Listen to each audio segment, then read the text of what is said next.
তাহলে বাবারা ভালো করে বুঝবেন, জীবনে কত নামাজ আপনি কাজা করেছেন, জীবনে কতটা রোজা আপনি ছেড়ে দিয়েছেন।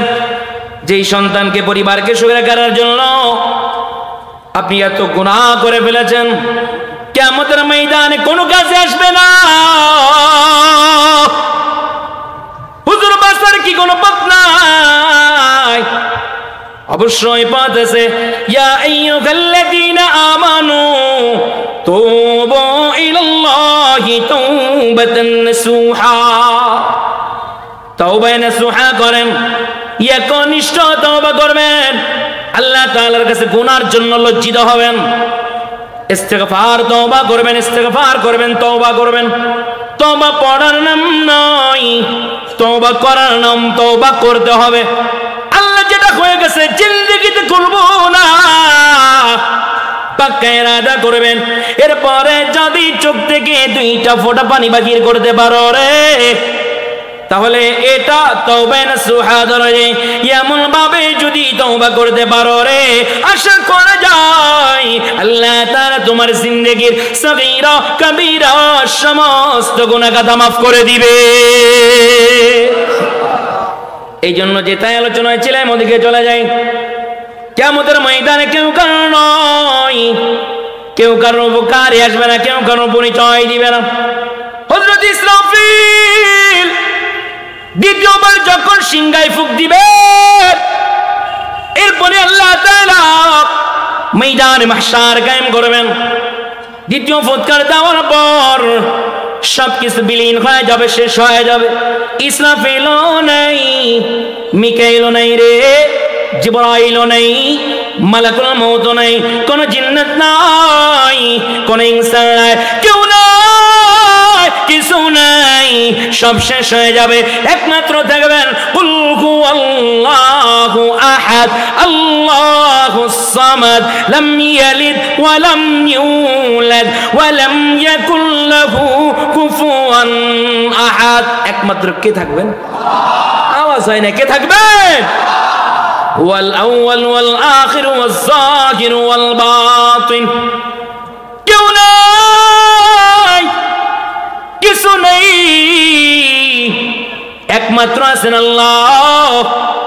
আল্লাহ তাআলা দ্বিতীয় ফুৎকারের পর রূহ আবার ফিরাইয়ে দিতে থাকবেন। সর্বপ্রথম ফুৎকারের পর সরদার দু আলম নবীকে সর্বপ্রথম রওজা থেকে বাহির করা হবে। আল্লাহ পাক রব্বুল আলামিন জিবরাইল আর মিকাইলকে রূহটা ফিরাইয়ে দেওয়ার পর, সময় অনেক কম আছে, আমার দিকে দেখেন, এদিক ওদিক করেন, একেবারে অল্প সময়। রূহটা ফিরাইয়ে দেওয়ার পর আল্লাহ তাআলা তরফ করে বলবেন, হে জিবরাইল, হে মিকাইল, যাও যাও যাও রে, দুনিয়ায় চলে যাও। আমি আল্লাহ তাআলা ময়দানে মাহশার কায়েম করতে চাই। সর্বপ্রথম আমার হাবিবুল্লাহকে রওজা থেকে বাহির করবা। তবে জিবরাইল শুনিয়ে রাখো, হাবিবুল্লাহর সাথে বিন্দু পরিমাণে যেন কোনো বেয়াদবি না হয়, হাবিবুল্লাহ যেন বিন্দু পরিমাণে কোনো কষ্ট না পায়। ইমাম নববী রাহমাতুল্লাহি আলাইহি এখানের চমৎকার ব্যাখ্যা করতেছেন। হযরত জিবরাইল এই সময় বলবেন, রব্বে কারীম, দুনিয়ার উপরে কোনো বাড়ি নেই, দুনিয়ার উপরে কোনো কিছু নেই, গোটা দুনিয়া তো ম্লান হয়ে গেছে। ওই বাসের সাথে হেলান দিয়ে ঘুমায়। দেখেন, হ্যাঁ স্যার আপনার ডাইনি ঘুমান কেন? কি যে বয়ান চলে এতে কি ঘুমাসার কথা? হাত তোলেন, 2 হাত তোলেন, আল্লাহু আকবার। এই সবাই সবাই এই ডাক দেন, সাসারে ডাক দেন, সাসারে ডাক দেন। ও সাসা এইদিকে, আমার দিকেই যে দাদু হয়। 2 হাত 2 হাত, টান টান টান টান হয় নাই, টান টান হয় নাই, টান টান। আরে তাকবীর, আরে ভাই দেওয়াল পার হয় না, রাস্তায় তো আওয়াজ যায় না। আরে তাকবীর। আল্লাহ তাআলা জিবরাইলকে তলব করবেন, হে জিবরাইল, যাও যাও যাও, ময়দানে মাহশার কায়েম করতে চায়, বিচারের কার্যক্রম শুরু করতে চায়। আমার হাবিবুল্লাহকে রওজা থেকে বাহির করবা, হাবিবুল্লাহ যেন বিন্দু পরিমাণে কষ্ট না পায়। হযরত জিবরাইল বলবেন, রব্বে কারীম, দুনিয়ার উপরে কোনো গাছ নেই, দুনিয়ার উপরে কোনো কিছু নেই, মসজিদে নববীও নেই, সবুজ গম্বুজও নেই, কানায় কাবাও নেই, আপনার হাবিবের রওজা কোথায় তালাশ করে পাবো?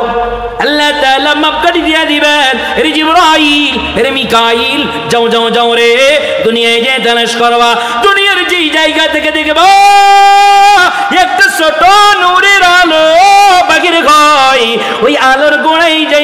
আমার হাবিবুল্লাহকে যদি তালাশ করো রে, ওই আলোর গোড়ায় গেলে আমার হাবিবুল্লাহকে পেয়ে যাইবা।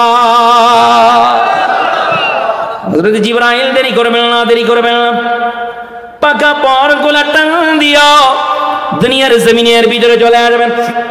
খুঁজতে থাকবেন কোথায় নূরের আলো দেখা যায়, কোথায় নূরের আলো দেখা যায়, খুঁজতে থাকবেন, খুঁজতে থাকবেন। উদাহরণ দিতে গেলে লম্বা হয়ে যাবে, লম্বা সময় নিব না। হযরত জিবরাইল অল্প সময়ের ভিতরে খুঁজে পেয়ে যাবেন দুনিয়ার ওই জায়গা থেকে একটা নূরের আলো বাহির হয়। হযরত জিবরাইল নূরের আলোর গোড়ায় যাইয়া নজর করে থেকে দেখবেন জমিনের ভূগর্ভ থেকে ছোট্ট একটা নূরের আলো বাহির হয়। নূরের আলোর পাওয়ার কেমন হবে রে? কই নূরের আলোতে আরশে মুআল্লা স্পষ্ট দেখা যায়। হযরত জিবরাইল ৬০০ নূরের পার দিয়া পাখাগুলো দিয়া আল্লাহ নবীর রওজার উপরে খুব আসমতের সম্মানের সহিত মারতে থাকবেন আর বলতে থাকবেন, কুম ইয়া হাবিবার রহমান, কুম ইয়া হাবিবার রহমান। ও আল্লাহর বন্ধু, আপনি রওজা থেকে বাইর হন, কিয়ামত কায়েম হয়ে গেছে রে, আপনাকে ময়দানে মাহশারে নিয়ে যাওয়ার জন্য সরদার দো আলম নবী কেমনে রওজা থেকে বাইর হবেন? এই যুবক দিল লাগায় শোনা রে, হাবিবুল্লাহ তোমার আমারে কত বেশি ভালোবাসে। যে তোমারে ভালোবাসে তারে চিল্লা না। কিয়ামতের ময়দানে যে তোমার উপকারে আসবে তাকে তুমি চিল্লা না। আল্লাহর হাবিব বলেন, সাহাবায়ে কেরাম আমি রওজা থেকে কিভাবে বাইর হব?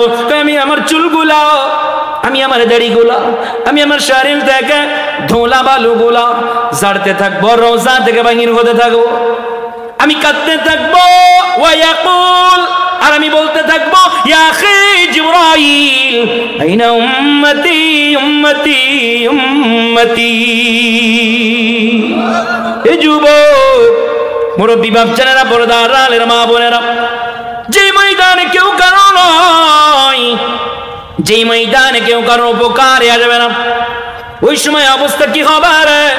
আল্লাহ তাআলা যখন কক্কারিয়াতের রূপ ধারণ করবেন, হযরত জিবরাইল, হযরত মিকাইল, হযরত ইসরাফিল সমস্ত নবীরা পর্যন্ত বলবেন, রব্বি সাল্লিম সাল্লিম, রব্বি সাল্লিম সাল্লিম, রব আমারে শান্তি দাও, রব আমারে মুক্তি দাও, রব আমারে শান্তি দাও, রব আমারে মুক্তি দাও। ওই কিয়ামতের কঠিন ময়দানে একজন মানুষ থাকবে যে নিজের জীবনের চাইতে উম্মতরে এত বেশি পরিমাণে ভালোবাসে, নিজের চিন্তা না কইরা উম্মতি উম্মতি করবেন। এই যুবক অনেক লম্বা কথা, লম্বা কথা নাই। আল্লাহর নবীকে সাহাবায়ে কেরাম প্রশ্ন করেন, ও আল্লাহর নবী, ময়দানে মাহশারে কিয়ামতের কঠিন ময়দানে আপনাকে আমরা কোথায় তালাশ করে পাবো? আল্লাহর নবী বলেন, সাহাবায়ে কেরাম তিন জায়গায় তালাশ করিও, তিন জায়গায় তালাশ করিও, তাহলে আমি নবীকে তোমরা পেয়ে যাইবা। এক নাম্বার, তোমরা আমাকে হাউজের কিনারায় তালাশ করিও। কারণ ইমামে নববী রাহমাতুল্লাহি আলাইহি বলেন, আল্লাহ তাআলা দান করেছেন এমন একটা নিয়ামত যেটা অন্য কোন নবী, অন্য কোন রাসূলকে আল্লাহ তাআলা দান করেন নাই। ইন্না আতাইনাকাল কাউসার, নিশ্চয় আমি আল্লাহ তাআলা আমার হাবিবুল্লাহ আপনাকে হাউজে কাউসার দান করলাম। আল্লাহর নবী বলেন, হাউজে কাউসার দিবেন ঠিক আছে, রব্বে কারীম একা একা পান করব না। কিয়ামতের ময়দানে যখন আমার উম্মত পিপাসায় কাতর হয়ে যাবে, উম্মতের সাথে লইয়া আমি এই নিয়ামতকে উপভোগ করব। আল্লাহর নবী বলেন, কিয়ামতের ময়দানে উম্মত তো পিপাসায় কাতর হয়ে যাবে। এমন উম্মত থাকবে যারা পানির পিপাসায় বেহুশ হয়ে যাবে। আল্লাহর নবী বলেন, আমি হাউজের কিনারায় আসবো, এসে দেখবো উম্মত পানির পিপাসায় কাতর হয়ে আছে, পড়ে আছে জমিনের ভিতরে লুটায় আছে। আমি আমার উম্মতের মাথাটা উঠায়া আমার রানের উপরে রাখিয়া হাউজে কাউসার থেকে পেয়ালায় পানি উঠায়া আমার উম্মতের ঠোঁটের সাথে পেয়ালাটা ধরিয়া বলবো, আরে উম্মত দেখো না একটা ফোঁটা পানি ভিতরে নেওয়া যায় কিনা। একটা ফোঁটা পানি যদি ভিতরে নিতে পারো রে, 50,000 বছর আর তোমার পানির পিপাসা লাগবে না। আল্লাহর নবী উম্মতরে হাউজে কাউসার পান করাইতে থাকবেন। একজন উম্মত আসছে, পাশ থেকে ফেরেশতা বলে, পয়গম্বর উম্মতকে হাউজে কাউসার দিবেন না। আল্লাহর নবী বলবে, ফেরেশতা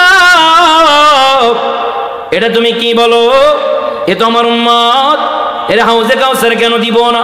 আল্লাহর নবীকে এই সময় ফেরেশতা বলবে, পয়গম্বর আপনার উম্মত ঠিক আছে, কিন্তু দুনিয়ার হায়াতে জিন্দেগিতে বেঁচে থাকা অবস্থায় আপনার উম্মত আপনার সুন্নাতকে মানে নাই। হাদিসের ইবারত আল্লাহর নবী বলেন, সুকান উম্মত দূর হয়ে যাও।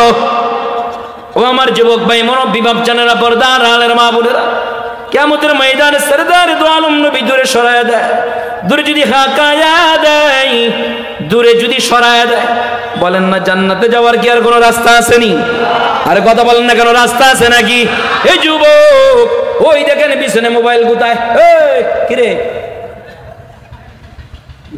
জীবন ধ্বংস করে ফেলবে ওই জিনিস। জীবন ধ্বংস, যৌবন ধ্বংস। বিয়ে করবি তো বউ টেকবে না, কারণ সারা রাত মোবাইল চালাস না, যৌবন শেষ। কথা কয় না কেন? ওর আবার ওয়াজরি বিজ্ঞান নিয়ে করতে যায়, এই বিষয়ে বিজ্ঞান কি বলে তো লম্বা হয়ে যাবে। যুবক, রাত্রি ঘুম কামাই করিস না রে যুবক, দুনিয়াও বরবাদ, আখিরাত তোর বরবাদ হয়ে যাবে। জাগতিক কোনো লম্বা কথা নেই। আল্লাহর নবী হাউজে কাউসার উম্মতরে পান করাবেন, করাইতে এক পর্যায়ে দিলের ভিতরে ধাক্কা লাগবে, না জানি উম্মত পুলসিরাতে ধরা খেয়ে গেল কিনা। আল্লাহর নবী বলেন, আমি পাগলের মতো দৌড়াইতে থাকবো পুলসিরাতের দিকে, কারণ পুলসিরাতটা কোথায় তৈরি করা হয়েছে? জাহান্নামের উপর দিয়া। এখানে ময়দানে মাহশর বিচারের কার্যক্রম চলে, পাশেই জাহান্নামের উপর দিয়ে রাস্তা করা হয়েছে, ব্রিজ করে দেওয়া হয়েছে, নামটা হলো পুলসিরাত। ওই ব্রিজ পার হয়ে গেলেই তুমি জান্নাতে চলে যাইবা। সুবহানাল্লাহ, সুবহানাল্লাহর আওয়াজ নাই, মানে জান্নাতে যাওয়ার কোনো আগ্রহই নাই মিয়া। সুবহানাল্লাহ বলেন। একবার যদি সুবহানাল্লাহ পড়ো রে, আগেই তো বলেছি, একবার যদি সুবহানাল্লাহ পড়ো, একটা উহুদ পাহাড়কে ওজন করলে যে সওয়াব, এই সওয়াব পাবা।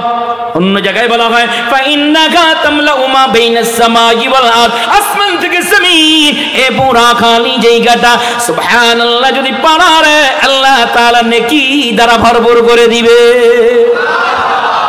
জাগে তো লম্বা কথা নয়। আল্লাহর নবী বলেন, উম্মত পাগলের মতো দৌড়াইতে থাকবো পুলসিরাতের দিকে, যে দেখবে একজন উম্মত ধরা খেয়ে যাবে, ভাব এমন এক অবস্থা। আল্লাহর নবী বলে, উম্মত দাঁড়াও রে, পুলসিরাত পার হওয়ার ব্যবস্থা আমি পয়গম্বর করে দিই। আল্লাহর নবী বলেন, ওখান থেকে আমি আবার পাগলের মতো উল্টা দৌড়াবো। অনেক দূরে আছে, প্রত্যেকটা উম্মতের নামে নামে একটা দুরুদের ঘাটতি আছে, কোটি কোটি উম্মত, ঘাটতিগুলো সব এক জায়গায় জমা আছে। কিসের ঘাটতি? কয় এটা দুরুদের ঘাটতি। কারোর ঘাটতিটা এমন খাবার, কারোর ঘাটতিটা এমন হবে, কারোর ঘাটতিটা বহুত পাহাড় বরাবর সওয়াব হবে। আমি খুতবার পরে দুরূদ পড়তেছিলাম, সামান্য 2-4 জন পড়ে, অধিকাংশ পড়ে না।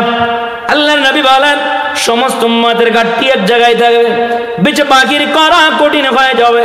প্রত্যেকটা ঘাটতির উপরে নিজের নাম, যেই ঘাটতি তার নাম, তার বাবার নাম, দাদার নাম, দেশের নাম, 14 গোষ্ঠীর নাম, সব ডিটেলস ওখানে দেওয়া থাকবে।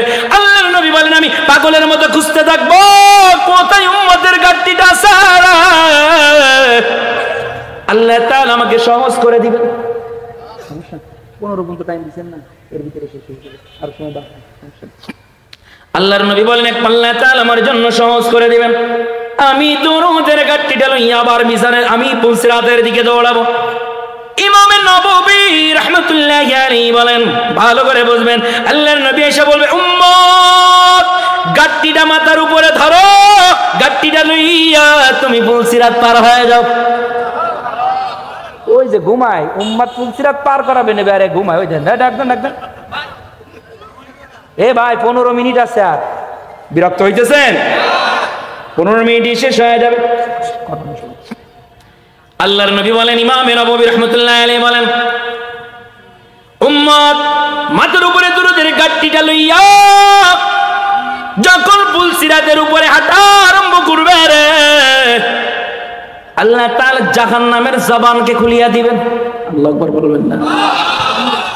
জাহান্নাম বলতে থাকবে, আখেরি পয়গম্বরের উম্মত মাথার ভিতরে এমন একটা গাট্টি দেখা যায়, এই গাট্টিটা লইয়া যদি আমি জাহান্নামের ভিতরে পড়িয়া যাও রে, আমি জাহান্নাম বিলীন হয়ে যাব, শেষ হয়ে যাব, জলদি জলদি করিয়া তুমি পুলসিরাত পার হয়ে যাও। আল্লাহর নবী উম্মতরে পুলসিরাত পার করায়, দিলের ভিতরে ধাক্কা লাগবে না জানি উম্মত মিজানের পাল্লায় ধরা খায় গেল কিনা। আল্লাহর নবী বলেন, আমি পাগলের মতো দৌড়াবো, দৌড়াইতে দৌড়াইতে যায় দেখবো একজন উম্মত নেকের পাল্লা কালকা হয়ে গেছে, গুনার পাল্লা ভারী। যার আমি ফিরিস্তারা পিঠ মোড়া দিয়া বান্ধিয়া উবুড় করিয়া পা দুইটা বান্ধিয়া উল্টা টানতে টানতে জাহান্নামের দিকে দৌড়া যায়। আল্লাহর নবী বলেন, আমি পিছনের দিকে দৌড়াইতে থাকবো আর আমি ফিরিস্তাদেরকে ডাকতে থাকবো, এরে ফিরিস্তা একটু দাঁড়াও, একটু দাঁড়াও, একটু দাঁড়াও। আল্লাহর নবী বলেন, ফিরিস্তারা এক পর্যায়ে দাঁড়ায় যাবে, আমি ফিরিস্তাদেরকে যা বলবো, ফিরিস্তা কেন আমার উম্মতরে তোমরা জাহান্নামে লয়ে যাও? ফিরিস্তারা জবাব দিবে, আপনার উম্মতের নেকের পাল্লা হালকা, গুনার পাল্লা ভারী, জাহান্নামে লয়ে যায়।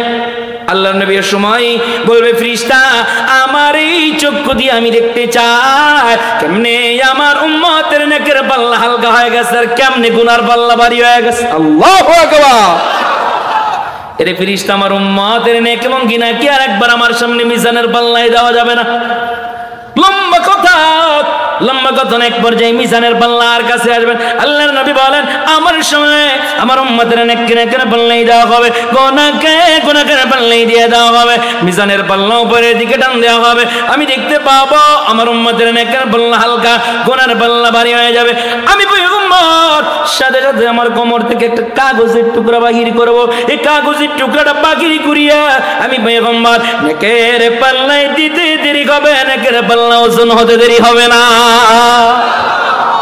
দুইটা রাওয়ায়াত, এক নম্বর রাওয়ায়াত ওই কাগজের টুকরার ভিতরে লেখা থাকবে লা ইলাহা ইল্লাল্লাহ, অপর রাওয়ায়াত কাগজের ভিতরে লেখা থাকবে সাল্লাল্লাহু আলাইহি ওয়াসাল্লাম।